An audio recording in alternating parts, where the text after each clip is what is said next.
Nothing in this podcast is intended as investment advice, and the people in this podcast may hold positions in the stocks they talk about. Do not buy any investment based solely on a tip or recommendation. Please do your own research.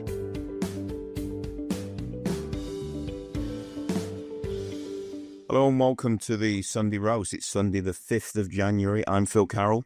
I'm Kevin Hornsby. And I'm Charles Archer. So here we are, New Year 2025. How quickly did that come round? And it's just, as I get older, I think, as you say, don't they, that literally time flies, but it feels like days. Even days now are going, there's not enough hours in the day, guys. There's not enough hours. What can we do in 2025 to slow time down and just have more reflection? You have to go and sit on the beach, mate, because it's longer on the beach. The day lasts longer. You watch the sun go down and the sea is lapping at your feet, and but if you read a good book, you can burn 3 hours. It feels like you've read a few, and then you realise your whole morning's gone. But it's not your whole morning's gone. Your whole morning you enjoyed. It's how you view what you did. No? I don't know. I think it's Christmas, right? And so you just you see family members that maybe you haven't seen for a couple of years, and like cousins and nephews and nieces are all older. And then you look at your own children. Like my eldest is 11 now, and he's 11, 7 years from now, he's off doing his own thing. Time goes too quickly, and I'm not a fan of it. I don't like it. We slow it down. Yeah, no. This is a good point about our kids, because that period between sort of the finished weaning and all those things, when they're sort of 4 years old, 5 years old, and they start to become independent human beings. That period of time, all the way to 18, and then they either leave. They don't necessarily leave, but you can't 14 now, can they? Yeah, they that 14 years, I think, boom, flies. I mean, you've got 18-year-olds now. Not for them. No, for us. I mean, for us.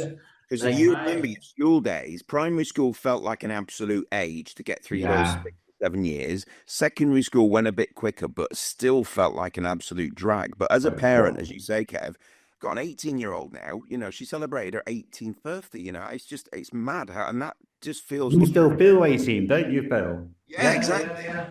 Well, I think it's just about years, right? Because when you're 5, a year is a fifth of your life.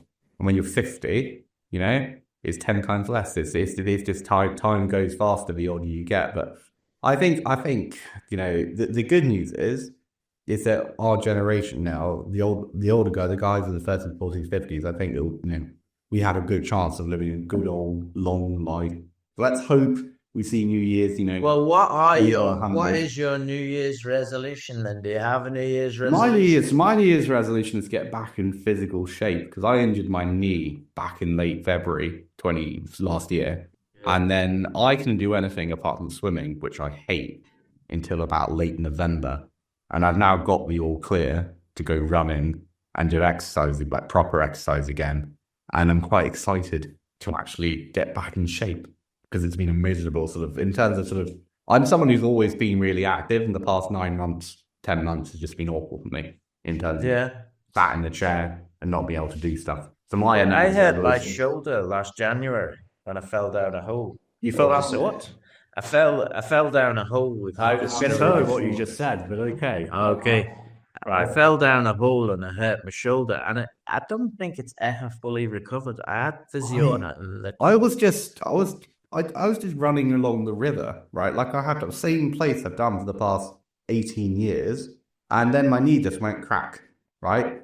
In the middle, effectively, of nowhere, and I had to sort of limp to the nearest road, call the taxi. Drove me home. They're like, yeah, it's just fucked. And that's literally what the doctor said. You're like, you'll be fine. You just can't do anything for a very long time unless you want it to never be unfucked again. And that was pretty much the long and short. So my New Year's resolution, which sounds like it's exactly the same as you, is I want to be in a better physical state than I am currently. And I probably am in a slightly better physical state than I was this time last year, but not very much.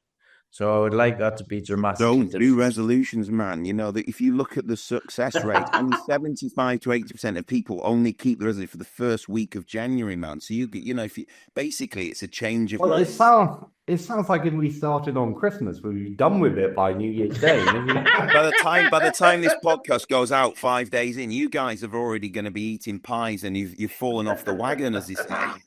No, I'm not telling myself I'm not eating pies. Don't get over the top now. Don't go over the top. You're not going to get in the best physical shape if you're eating pies, Kev. Come on. Yeah, well, we don't really have pies here, and we only get pies when I come to the UK. We're down here I'm down here in Exeter, and we're going back to my uni days. I used to do rowing, and obviously there's pubs, along the river. We just row to the next pub, drink a couple of pints. Not a pub crawl, but a pub row. A pub row, yeah. It was probably quite dangerous by the time we got back, but you'd have sort of our coach would be like cycling along really slowly, but also he'd be drinking. And occasionally you'd be wondering, is he going to fall into the river? But no, we all survived. It was all right.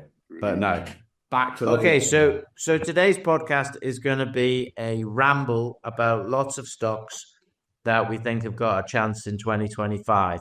So I'm going to kick off with a trio, and I think you're going to add another one to it as well, Charles, which is Galileo Resources, African Pioneer, and Extract Resources. All have licenses in northwest Zambia. Got to be some exciting stuff happens this coming year. We were expecting it this year, hasn't happened. We need the rain in Zambia, obviously, as well. But yeah, give us your thoughts, Phil and Charles.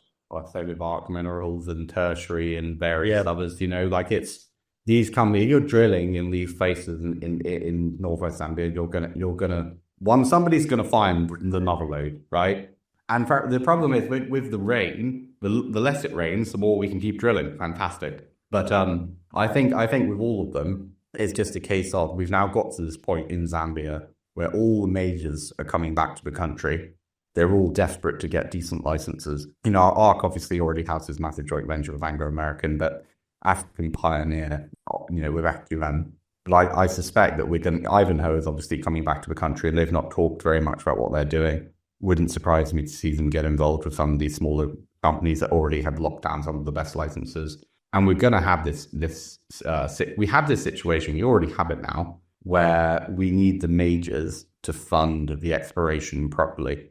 And I think we're going to get that in a mass scale in the country. I think that's going to be the story of 2025 in Zambia. What do you think, Phil? Yeah, I think obviously we alluded to on the past podcast that Zambia, as you've said, has been fraught with issues related to power. Obviously, with the drought situation, not seeing any rain at all really in 2024. There's a lot of the companies shoring up the solar power as well. If we can get the rainy season, coming and the rains to create the hydropower, then there'll be more investment in the country itself. I think you've got the likes of, Friedland saying he's going to go into Zambia as well, which looks very promising. Yeah, I think that unfortunately some of these companies are a little bit at the mercy of some of the joint venture partners in terms of getting things moving. And that's always a difficult bit of a position to put yourself into. But I'd like to see more progress in 2025 for some of this reporting from the aforementioned companies, really. I think it's been a slow year, 24, really. Yeah. Well, I think obviously you're always going to have power imbalances, right? But I think it's not quite as imbalanced as it used to be, because at the end of the day, the best licenses in Zambia are all gone. They've been taken up years ago, and the copper supply gap is there. And the majors have now done all the mergers and acquisitions, BHP and Oz, Newmont and Newcrest, Allkem, Livent, and all the others. And yet it's all just shuffling decks from Titanic. You're not creating more copper deposits by doing mergers and acquisitions. And so they're going to have to spend more on exploration, go back to that sort of what used to be spent in the 1980s, 1990s. And where they're going to spend it is going to be in places where the copper is going to be found. And we know that Northwest Zambia is where, by all geological facts, by everything that we know, there's copper to be found out there. Way, way more than's already been discovered. Colin Bird has alluded to this, Nifidart has said it as well, that everybody knows somebody will find it, and then the next one that gets found will spark the next exploration rush. I just hope it's one of the ones in our portfolio list.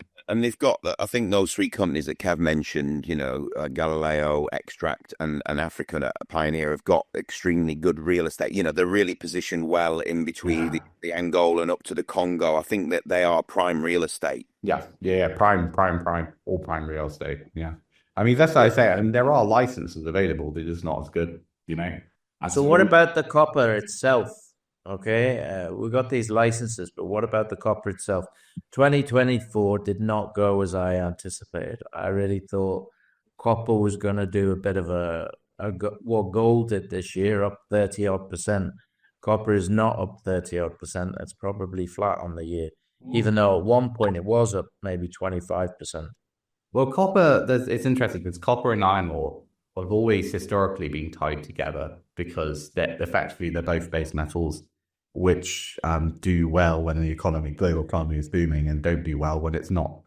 That's changing now because the amount of iron ore, similarly the iron ore coming out of Guinea, but also the excess iron ore coming out of Australia, the DSO plants coming up there, means that you just have a differentiated model from what you had in the past. And you have a situation where copper is still being seen as a metal that should be based on, is there going to be a global recession in 2025/2026, or at least a little bit of a pullback? Potentially, there's massive geopolitical risk. Economies all over the world, the developed world, are struggling. Will there be less demand for copper from China? Possibly, but it's all quite short-termist. When you're talking about sort of the next 4, 5, 6 years, when that supply gap comes, because everybody in the developing world wants to get a fridge, for example, or electric vehicles properly take off, which they are in China now, massively taking off, you'll then see copper is going to rise and rise and rise. And if you think like the majors are looking at the next cycle and they're saying, well, copper is still relatively cheap. The mines are still relatively cheap. We need to go hunt down the new mines now. Because, we were talking about it in the last podcast. We were talking about development timelines. Donald Trump in America, for example, is trying to shorten the development timelines. But even if you find a decent sized tier 1 copper deposit in Northwest Zambia today, it'll still be years and years before you're in production. Even with the best of intentions, maybe just under a decade if you're lucky. So I think copper is, I don't know how it's going to do in the next year or two, but in the next 5 to 10 years, it's going to rocket. It just will. That's my view. Yeah, and one to look out for, in my view, in the first 6 months of the year is Star Resources. Got their grant and looking for porphyries in Kazakhstan with BHP Explore. But I think the more interesting thing is the drilling they're doing now on Vakuba. It's VMS style copper. And I think potentially that's got the opportunity to be worth many multiples of the current market cap. They've had problems this last year or two by raising money very, very cheaply when they had opportunities to do it at other times. Has its risks, but I really do think it's got a great chance of doing many multiples of its current market cap. What do you think, Charles? Yeah, I think it's one of those ones where it could do pretty well, I'd say, from the market cap that it has. Again, we've had, most of these stocks just been beaten down. If you look at any junior resource company in the exploration stage over the past 2 or 3 years, all of them have suffered, pretty much universally, regardless of how, what their results have been or what their corporate progress is like. But I think that they've got a decent chance, and they should have a reasonable 2025. And again, I think as a thing with all of these, it's about money, right? It's about making sure that they're well capitalized for what they're doing. And I think they're okay at the moment. Yeah, no, they raised to put the money in the ground in Vakuba. Yeah, exactly. So I think they're okay for the whole of 2025. I don't think that you need to raise. And BHP Export grants, they don't just hand them out, right? This is the thing. So BHP are involved. Yes, it's only to the tune of $500,000. It's not particularly much money in the grand scheme of things, but you have a major right there watching with interest. And that has to be worth something more than the actual money they've injected as well. Indeed. Let's move to one that both me and Phil were very keen on this time last year, and has had an annus horribilis, if that's what the Queen used to call it, and that is Teck Minerals. What's your thoughts on Teck Minerals, Phil? Well, obviously we kind of saw them come back to market, didn't we, or unsuspend is probably the better way of putting it. That was on I think it was on the 23rd 1st or 20th of December or something like that. And obviously they announced on the back of that a black mass offtake agreement, didn't he, with Glencore, obviously one of the world's largest globally diversified natural resource companies. And obviously under that agreement, the recyclers will sell the black mass, which is obviously produced at the facility in Wolverhampton that we visited, to Glencore's European network and operations. And that black mass sale begins with a 100-ton trial, and after that obviously they'll discuss commercial terms when that's announced. So yeah, exciting. I mean, I think when they came back to market on that day, on the 17th, the stock moved some 300%. It was like 0.1 in the morning, and I think by the afternoon it was trading around 0.5 pence, if I remember correctly, or 0.15 to say 0.5. So it was about 350% up from the previous, obviously, before it suspended. And yeah, it looks exciting. I don't know what the future holds for the company going forward. Obviously, it's very encouraging that they've got this offtake in place with Glencore. I'd like to see more announcements in that space, because I feel like it's been plagued with delays. Obviously, Atlas being on board, there's been a lot of dilution there. Obviously, we saw some pretty significant sells around that 17th, 18th of December. I think there was a 65 million share sale, which was something like, I don't know, it was like £250,000 was sold. There must have been one hell of a short squeeze that day. Yeah, I think there was a short squeeze, as you say, but ultimately it finished. I mean, it's trading around like 0.175 around the end of the, certainly was at the end of the year's trading. So it dropped back. It lost some of those significant gains. But yeah, I think it's one of those companies. It feels like it's a bit of a flip of a coin, really. No, I think it's I've not covered tech minerals in any real depth, but I did say I bought some shares before the suspension, and that was a lovely trade in terms of a short-term trade. I hope others managed to get in on it. But in terms of fundamentally, I mean, you've got Chango Tekmani. It's a strategic advisor, also a strategic advisor for Guardian Metal. And Chang does seem to get stuff done kind of behind the scenes. And so you might find that things change, overnight. And if nothing else, kind of proven that when it runs, it really can run, this stock. Now, the thing is with it, obviously, in terms of strategic positioning, the strategic positioning is fantastic. You've got this Labour government that's just hell-bent on throwing money at anything in this space, which is helpful as well. But you still have, even after the share price fall in critical metals, the NASDAQ listed company, you're still looking at $8.9 million in shares for those Irish assets are going to come into Tech One, and they're only locked in until the end of February, right? And so you're going to have to pay off $2.2 million to GBML and all the other creditors, but you're still going to leave you with $7.7 million to come in relatively soon, so you can pay off what is effectively Death Spiral financing, and then you could get cracking in 2025. Has it been a bad call for 2024? Yes. Could it rise really, really quickly in 2025? Also, yes. I think the risk maybe risk isn't the right word, but I think the reality is that you have a lot of shareholders who, if it does get back to their, buying their, I'm trying to think, if they get back in the green, if they get back in black, then you might have selling pressure. But I do think that they do, they've got capital coming in, easily available liquid capital, relatively soon, and they're well positioned. And Glencore has just signed it off. Okay, we don't know the scale of it, but you've got a major announced signing up to it. So a lot of fucking about, forgive the French, but the opportunity down here for people who have a risk appetite could be quite good. Yeah, I think if you look at it from today's price, if you're not already invested, then it is a real risk-reward play, I think. The issue is obviously a lot of people are already well invested.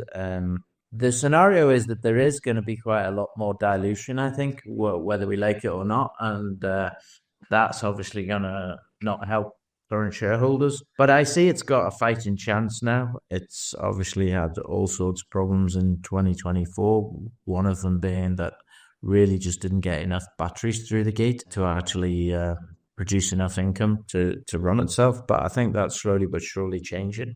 So let's hope. And I'm moving on now, changing directions a bit, but what's people's thoughts on Celadon? That was obviously another one of our picks last year.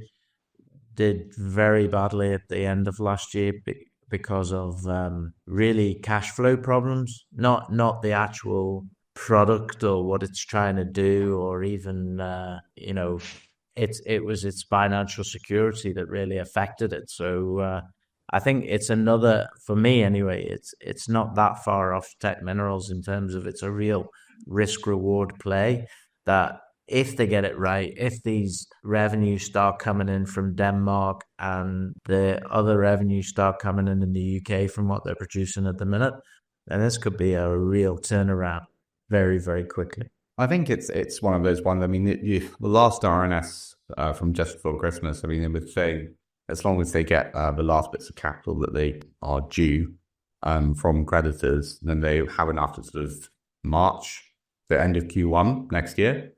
And so what they really need is they need somebody to come on board and an institutional investor. I haven't been out to Celadon facilities, other than I did last year. I started last year.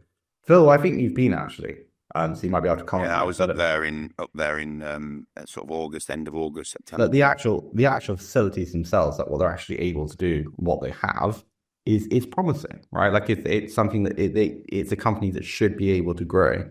And so the challenge for CEO James Short is he effectively has a 3-month window between now and the end of March, or really maybe more like 2 months, to get investment into the company. That's what he needs to do. Whether he can do it, I don't know. I don't know, James. But I think that's the answer. You need somebody to come on board with a few million. 100%. It's a funding thing because when you look at the phase 1, the phase 2 and phase 3, like phase 1's completed, phase 2's very sort of, whatever percent completed, but it's well underway. Yeah. Phase 3 is obviously future, but like they've got the ability to produce into, basically they can sell the product. There's enough demand for the product, but it's about increasing their output. And that's the frustrating part because the what they have there at the facility is Kev will attest to this. It's unbelievable. It's groundbreaking. The technology. This is not just cannabis or medical cannabis growing. This is a pharma company, and that's the reality. Like when you look at the trials that they've done with all they've got running with the NHS and that vaporizer product that I've seen, it's phenomenal. And what it can do for things like, for women's conditions, for health conditions, for autism, for endometriosis, like genuinely it is a game changer. But I think it's just down to funding, purely and simple funding. I know. I would imagine Jones is on the phone every day trying to get people on board. But it's the same as this AI bubble stuff, right? Like I was saying, we need that bubble to pop. We need capital to come back to the small cap market so that people are prepared to invest in these things down here where there's value and growth. Fingers crossed. I guess it would be my one on that one. I think it is a funding problem. Get the funding. And I think if they do get the funding, then it should shoot up very quickly because everyone can see it is just a cash flow issue. It is not this company doesn't work issue. It's we need money while we're growing. Absolutely. So while we're on that same subject then of companies that could turn around, let's go to what was our superstar until 2 or 3 months before the end of the year, were Incantera. Incantera. Vil, do you want to lead on this one? Yeah, I mean, obviously they announced news just before. Was it just before Christmas? Okay, you think again, it's down to the timings, isn't it? You lose contact, but basically they put out an update at the end of November, I think it was, that they had received unsupported allegations from a third party concerning a potential patent infringement, obviously in relation to the formulation of the Skin Plus Cell range products. The company considers the unsupported allegations to be without merit. And obviously the company is in those communications with the third party in order to resolve this matter expediently. No formal proceedings have yet been issued, but the company is prepared to issue related proceedings in the event a resolution cannot be achieved. So shocker really, just devastating news. Obviously that crippled the share price. It was trading probably around the sort of 15, 16 pence when that news came out. It dropped off to, I think it was trading around 2.5p at the day, and then it's bounced back up to the 5.25 pence, so finished the year around the 5p mark. So it has recovered somewhat, but yeah, I mean, it's devastating for the company. If you're running a company and then all of a sudden, you're about to roll out the product. Obviously, it was already, you alluded to this before, that it had already suffered delays on the whole rollout in Marionord. In fact, I was in Paris just before Christmas and I saw the Marionord shops in the streets. And I was like, that's a real sucker punch, because this product should have been in those stores, not necessarily in Paris, but certainly in Switzerland, where it was going to be rolled out. So yeah, fraught with issues, that one. But I just hope that they can get back on track, sort out these legal wranglings, and put it behind them. I think the problem is, right, I mean, if you look at all, popular I call them new tech stocks, where they've sort of created a new product in the market, and you've got Tech Capital or Microsoft with its, Salty Crisps, or it's, I don't know, ONDO Incitec, and good one with the LeapBot, or Optibiotics with the sugar replacers. And the thing is that you can, if you're at an early stage and you're rolling out, somebody can come along and say, your patent is wrong, you've infringed on our patent. And the problem that you have as an investor is that either this Incanterra has infringed on a previous patent, or it hasn't. It hasn't, or it has. And if it has, there's a massive issue. And if it hasn't, the incentive for a bad act to come along and just to drive down the share price is just there, isn't it? So how do you deal with that? How do you deal with that from sort of a regulatory standpoint, from a legal standpoint?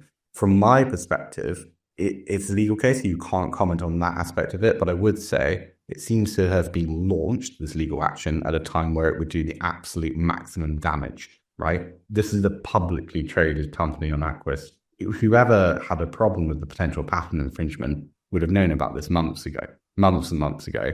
And it's only now they've decided to launch it, which suggests to me that it's just malicious. But obviously the problem is you can't know until the case plays out, and therefore you just have to wait and see.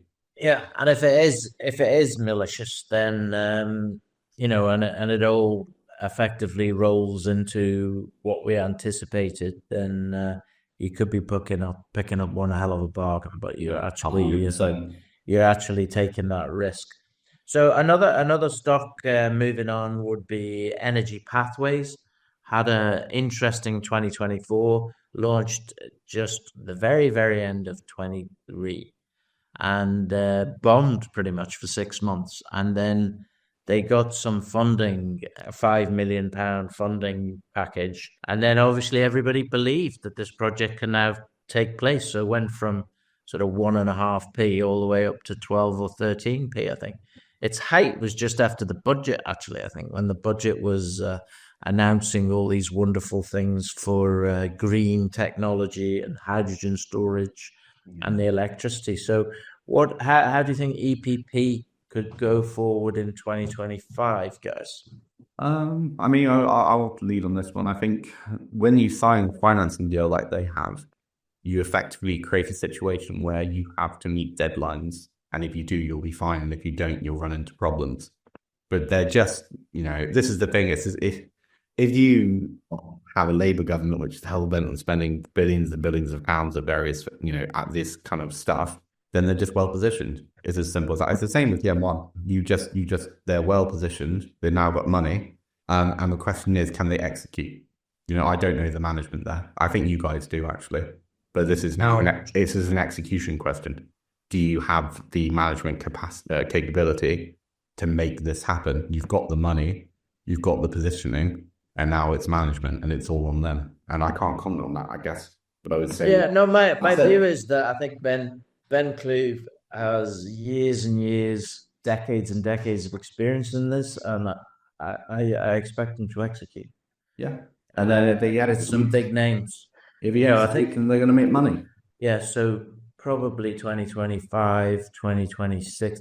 I think the announcement for the pre-feasibility is towards the end of the year, and then a final investment decision then would be at a similar time. So yeah, I think it's got potential to do very well. I think it's quite tightly held as a stock as well. It's got a good big retail following now. There's really good, but because of obviously one of the main reasons is because of the movement in share price. You often see that, it gathers momentum, and then you've got, the EPP Telegram group is very active. There's a lot of posts on there. They've put some great people in places there in terms of additional, on the board for the hydrogen side of things. They've obviously now got this Wood Group UK Limited, this strategic partnership with Wood, who are a tier 1 consultancy and engineering company. Obviously, they're going to move that forward, this pre-feed activities, which are targeted for the start of, perfect timing, January 2025. And they're going to move into feed and engineering, procurement, installation, commissioning, and management phases of the mesh project, if the parties determine, necessary. So yeah, I think it looks very exciting with all the different things that are being put into place with all these strategic partnerships. Yeah, and I think in terms of, you were talking about it tightly held. I mean, it was 4p this time last year, December 2023. It was 1.5p at the start of October 2024. So if you've held through that fall, it tends to suggest you've got the strength to hold now that it's risen. And you've seen that, even though there's been volatility, it's actually relatively flat for the past month or so. So you have a strong shareholding base, and hopefully it will pay off. I mean, it's definitely one to watch for next year. There were a lot of key sort of, I think it was at Dial Square before this, a lot of those investors who were heavily invested in this as well, who supported it from the inception. So a lot of those core holders are still holding in. I also think it's become a bigger deal as well now because of the hydrogen storage. When it first came, it was gas extraction, and yes, we might use the storage facility, but now it has become a storage play. The government definitely needs, as we talked about when last week, I think it was, when I was talking about MAST, the fact that, when the wind blows a lot, it produces way more energy than we need, and all of that energy is lost. This needs to be converted into hydrogen and then stored and then used for something else. So I think that play in itself is a bigger thing. And while I'm on hydrogen, we then also Hydrogen Future Industries is one of the ones that we were following at the start of the year. Has had very poor return in 2024, but I really think there's got to be some progress in this. This is basically producing hydrogen on different areas and different sites, things like mining sites, so that they can use the wind to turn water into hydrogen, so that they can use it for vehicles, use it for production. So in other words, you could start to mine in very far-flung places that don't have the energy there on site. It's an Aquis-based company. It's worth only 1.5 million or whatever, but I think it's one to keep an eye on, because I think during 2025 we're going to see some news on it, and we'll see what happens. Do you know anything about that one, Charles? I'm going to say no. What's your thoughts, Phil, on that one? Interesting technologies. I mean, they were unfortunately plagued with an issue related to their wind turbine prototype, which is in Montana in USA, and obviously there was some sort of fault with the control unit, which I think required upgrading. So there's been, I know Tim Blake, the CEO we've had on in the past, he actually went to an extended site visit to Whitehall. And I think they reviewed the test facilities, and also he took delivery of this several liters of this wastewater, which is obviously from the mine, to do sort of analysis on the the quality or the appropriate separation cleaning process for this electrolysis feedstock that they're going to use. The technology looks fascinating. It's all about whether or not they can prove up the technology. As you mentioned, this sort of wind turbine that spins. Obviously, the wind turns the turbine, which generates the the hydrogen. It generates electricity, energy on site, which, as we know, water is very much an integral part of, so it's a big issue, isn't it, for mining companies? So if they can generate hydrogen, electricity, and electrolysis, and then generate water as well at the same time from wind, then it's an absolute game changer for mining sites. So yeah, great tech, but it needs to be proven. So what's one or two moonshots, as I've heard you call them, Charles, that you think, if XYZ happens, 2025, 26, 27, this thing could go stratospheric?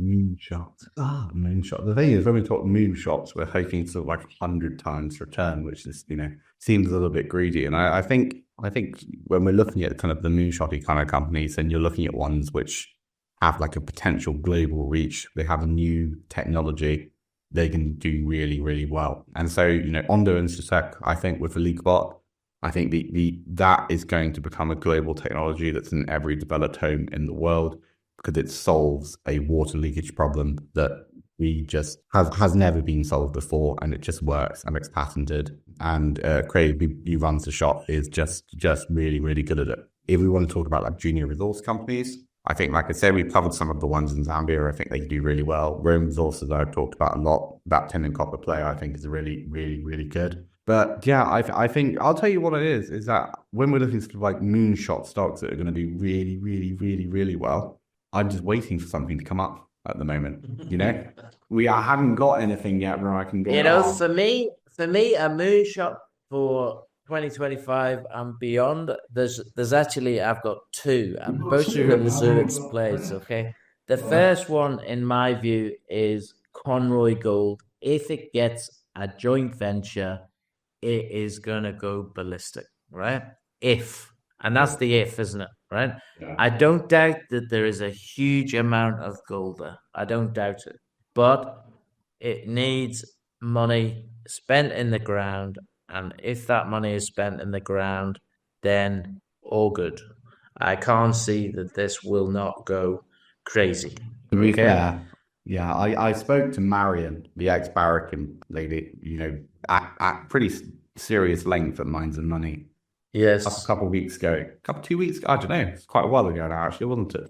But she was talking, we were talking about it, and I was like, she was explaining, these are assets that have been explored like a junior would explore them, right? This is the crux of it. And the past 20 years or so, it's been approached like a junior, and it's now finally being approached like a major would. And you're right, it needs capital injected into the ground. But this is how you're going to find the grade, the length, a way to get gold out of the ground. And Marion, it gave me a lot more confidence in the company than I had, before speaking to her, because she knows what she's doing. And she wouldn't have come into the company, for any reason other than to, find a district scale discovery in Ireland. Yeah. And I think it's that. You always have, haven't you? Yeah. No, for the last 3 years or whatever. Been a moonshot for the last 20 years, though, hasn't it, Conroy? Has it been your moonshot for 20 years, Kev? There'll be an IPO, when it shoots along the IPO price, there'll be some guy in his late 90s. I told you it was worth it in the end. We will see. My view is, I think in 2025, I predict they will have a JV, and one of the majors will come in and go, here you go, guys, here's 25-30% of the project. You got a free carry. Now bugger off, let us do everything we need to do. You can help, and we'll see. And we will see a historic rise. But I hope that it has more of an impact or an effect than Demir did. And I know Demir are nowhere near as big as some of the other names, but let's face it, there was not a really massive uplift on any of the announcement. So Demir spent all that money, and if you spoke to Marion, as we did, she basically said they weren't very clever about what they did and how they spent that money. Okay?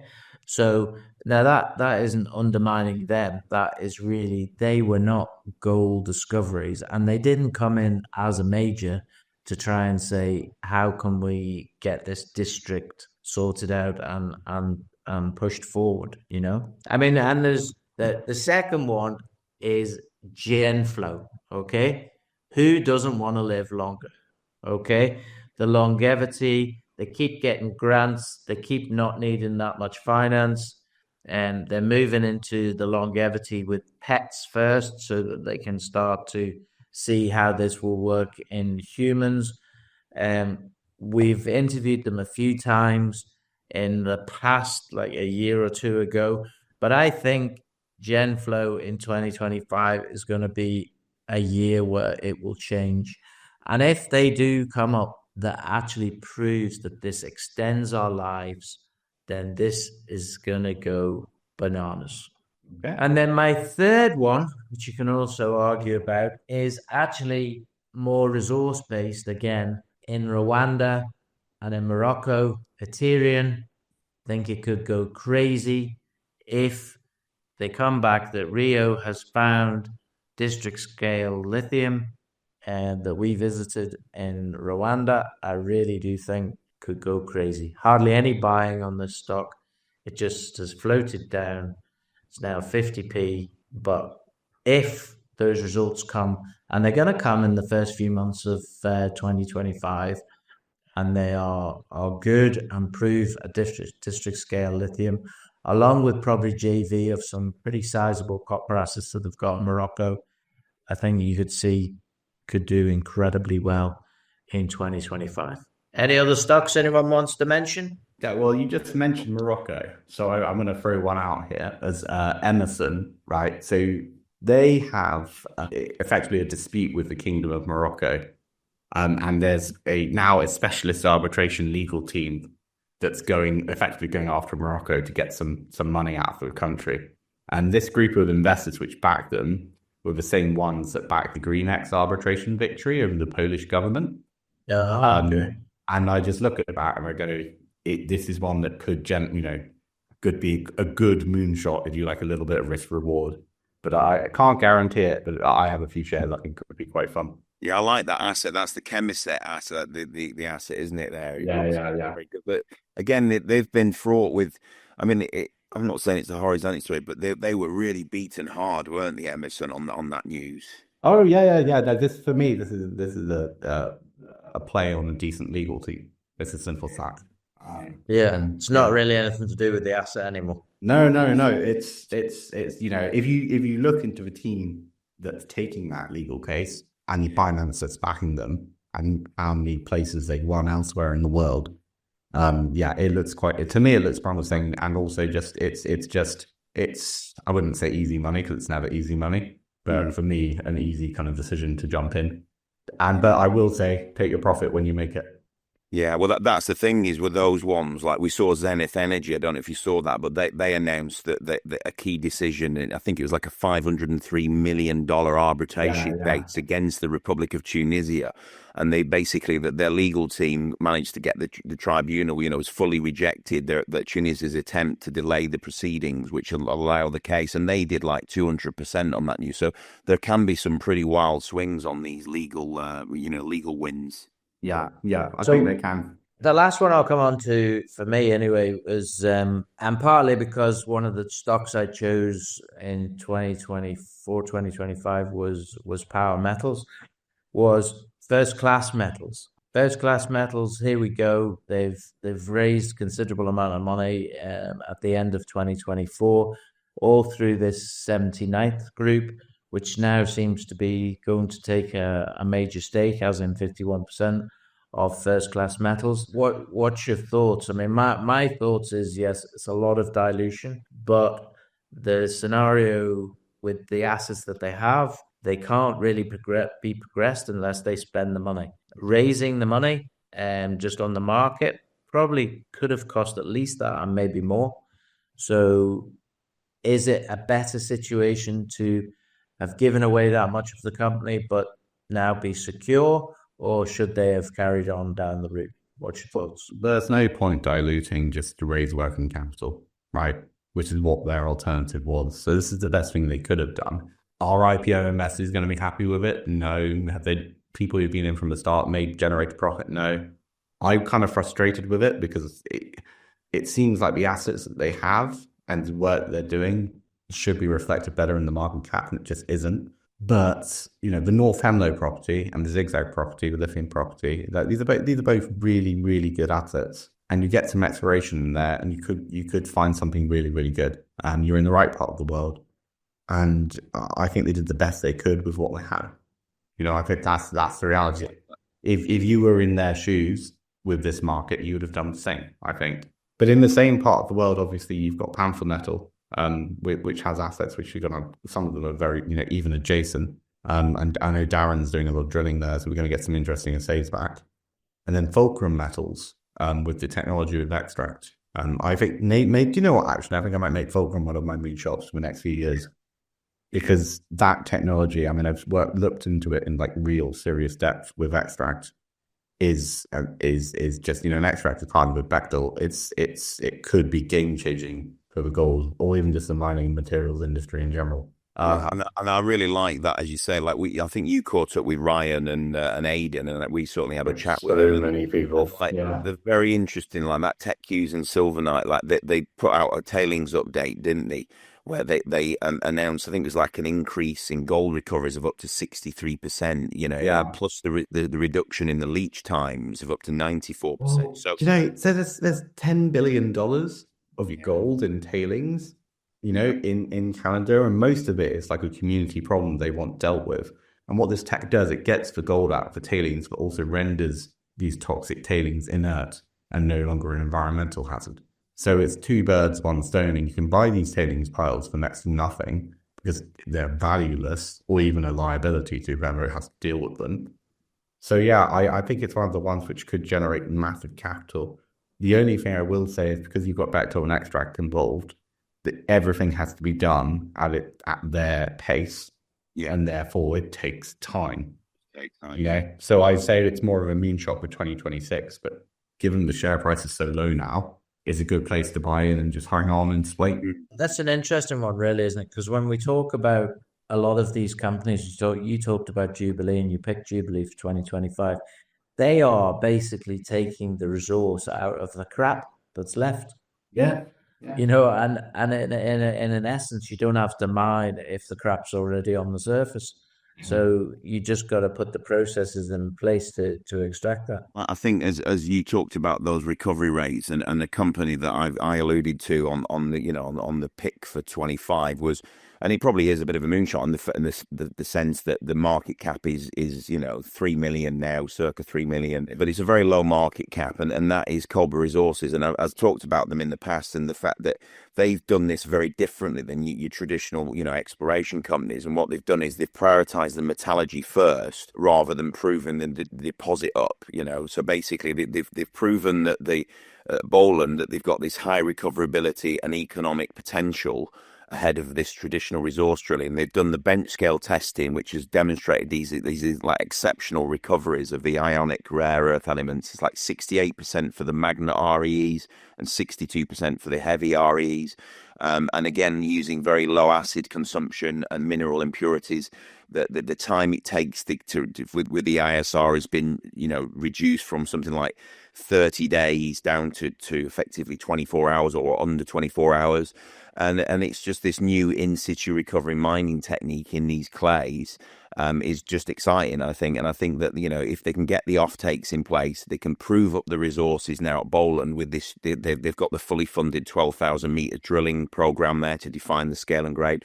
Then I think they can deliver, a maiden resource and scoping study for 2025. So that's the one that I'll be excited about in 25. Good. What do we think is going to happen to this beautiful greenback US dollar then? Just to go before we finish. Let's talk about the US dollar. Let's talk about copper. Let's talk about gold. Let's talk about resources, tungsten, yellow. What do we think is going to happen? I've been predicting the demise of the dollar now for 3 years, and it keeps getting stronger. So don't listen to me. The problem is, right, it's the government debt, with debt ceiling, with deficit. It's all completely unsustainable in every way imaginable. So it can only end one way, which is either going to be massive spending cuts in the US or just continued devaluation of the dollar. And I imagine we're going to get devaluation of the dollar because that's the easy way out. Look at it's lost 99% of its value over the past 100 years anyway. It'll just keep going down. And it's the same when you look at like real estate has gone up or gold has gone up or stocks have gone up. No, that's not what's happened. The dollar has become less valuable. In many of those cases, a lot of the gains are actually just the fiat currency is worth less. That's the reality. But does it mean though? And this is one of the things that Rick Rule said, which really hit me was, is actually the dollar the best of the worst, because actually all the other fiat currencies are trash. They're all trash. Well, this is the thing, right? Like nobody with any money wants to keep cash in the bank because it loses its value every year. Your interest rate is almost always lower than your inflation rate in just a savings account. So yeah, I think we'll probably see. But then the problem is the dollar is it's the global store of value, so it'll probably just retain its strength. But you'll see gold, I think, will just keep going higher and higher until they get a grip of the dollar problem. And yeah, I think that's how you're going to measure it. If gold keeps going higher and higher in dollar terms, but the dollar keeps being stronger and stronger against everybody else, then I'm not really sure what that means for the global economy, but it does mean you should buy some sovereigns and just put them on the mattress. I think that's Exactly. No, what it does mean is that, could we see that the dollar really does devalue against all the other currencies, and then we get an exponential increase in the value of gold because it's seen as a store of value. I mean, I don't think we're a million miles away from that. I really don't. Depends on how much printing Trump, get the Fed does basically, and we've obviously got him taking office on the 20th of this month. Yeah. So it'll be interesting to see what the first few things that he pushes through. Obviously, we've got a lot of talk. We're going to see what happens with the geopolitics and the macroeconomics surrounding the wars that are various wars. He said he could end Ukraine in 24 hours. Obviously, that a lot of that remains to be seen. I think it's a very bold statement, but it will certainly be interesting. I think we need to see a lot more peace going forward in not only the Middle East, but how is he going to handle problems like Iran? How's he going to handle problems like Netanyahu in Israel? Is he going to be able to use his contacts in the Kremlin to be able to talk Putin round to some sort of agreement or land agreement, peace deal? It all remains to be seen this month, that's for sure. Yeah. Let's hope we can have peace on Earth, and then Trump will invade Greenland, and everything will be it. Hunky-dory. Fantastic. Well, on that note, I don't know. I'm not too worried about it, to be honest. I think, the problem is that we kind of live in this world where we say, geopolitics is awful, and the world is actually more peaceful than it was in the past. People don't like World War II was 80 years ago, World War One, 100 years ago now. It's in terms of the amount of actual war going on, there's quite a lot of peace by historical standards. And I'm kind of mildly hopeful because I think Trump is an odious person, on an individual level. His presidency was actually relatively, compared to other presidents, very peaceful. So maybe he will be able to work his magic. Yeah, absolutely. Part of that is because he's so unpredictable. Yeah, he tends to talk in superlatives and also very aggressively, but I think when it comes down to face-to-face negotiations, I don't think he's like that, to be honest. No, I think I don't know. All we can do is wait and see. But my hope is that we have a more peaceful 2025 and we don't have escalation. And a lot of that, for example, there will be peace between Russia and Ukraine, whether that's next year or the year after or the year after, it will happen. And what happens to the global economy when it does and all the sanctions get lifted off Russia, and then everyone's going to spend loads of money rebuilding Ukraine, you're probably going to see a massive global boom, So something to look forward to on a human level. Can you imagine the billions it's going to cost to actually, or trillions, I should say, it's going to cost to actually rebuild Gaza and rebuild parts of Lebanon and Israel is just going to swallow them up and build it themselves. So they're just going to annex all of that territory. They are. I agree with you, but who's going to pay for that? The US is going to pay for that. Yeah. And then Israel will pay for it because Israel will just be the lapdog of the US in the Middle East. That's the way it will be, which is very sad for many reasons. But this is global geopolitics. It's not going to change. Okay, and for all those people in the UK that have a mortgage, what's people's view on interest rates in the UK during 2025? What are we sitting at the minute? Well, 5%? No, they've held them, haven't they? They're at 4.75, aren't they? Yeah. Yeah, but all of the economists are talking sort of 3-4 rate cuts. I think a lot of banks are saying sort of under 4% by the end of the year. In terms of mortgages, you've got to be aware that swap rates are already pricing that in.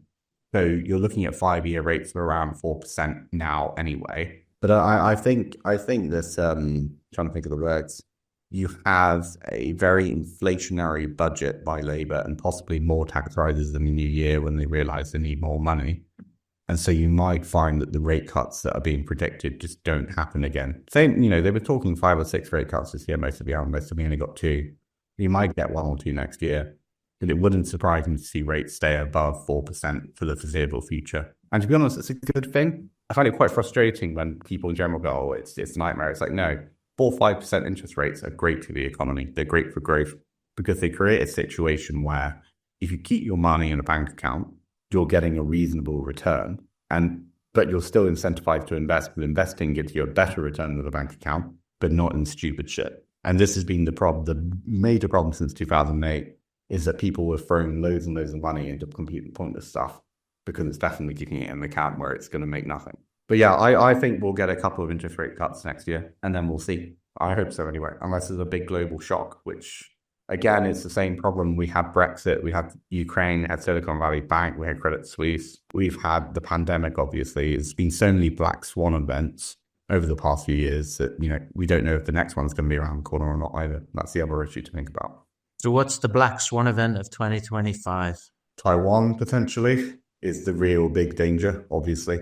If China's economy continues to tank and they decide that this is the only way that they're going to get the population to unite behind them, then that's the real risk. And obviously, Taiwan generates the vast, vast majority of all the semiconductors in the world. That's the real danger to the global economies. So then we'll all be back to trading coins, silver and gold coins. Oh, I don't know. I would trade mine. They're staying under the mattress. I think it's more, other black swan potential events. What could there be? Like for example, a really significant artificial intelligence advance that renders, major weapons useless. For example, that's possible. There's so many things that could happen in 2025. We don't know. What do you reckon? What could be the black swan event? Any ideas? Don't know. It was not a black swan, if you know. So exactly. I suppose it becomes a white swan then, doesn't it? The white swan, roughly. I'm hoping, genuinely hoping that peace breaks out in those parts of the world, and I'm genuinely hoping we don't get another pandemic type scenario to keep us all quiet and shut us up, basically. I don't think that'll happen again. Not unless it's something seriously, contagious, like Ebola or something like that, or something along those lines. But yeah. But do you not think? I think there was so much that was learned from, that you have to learn from that, don't you? That the lockdowns were, not the right move. Again, that's debate for a completely another podcast. But I just think there was so much learned from that and so many mistakes made. And it's easy to say them in hindsight, but ultimately, I just cannot see the country going into that state of lockdown again, or multiple lockdowns. You need like Spanish influenza or Black Death, something serious. I've been saying this to you guys for a long time. The big problem with the lockdown response to the pandemic is that when the next pandemic comes and it's way more deadly and far more serious, people won't listen to the rules. But yeah, hopefully we don't have a pandemic next year, and hopefully China doesn't invade Taiwan. Hopefully there's an outbreak of peace. The US figures out a way to deal with its debt problem. And all the stocks go up 400%, and we all laugh our way to the bank. Good. Well, we don't go to the bank, we use the banks. No interest. I'll say, on that bombshell, we'll say thanks for listening. If you like what you heard, please subscribe, hit the bell icon for any further notifications of future episodes, and have a prosperous new year, everyone. Yeah, and if you don't like what you heard, have a good moan about it. Enjoy in 2025. This podcast was brought to you by Roast PR Limited. If you would like to appear on a future episode of The Sunday Roast, please email admin@thesundayroast.net.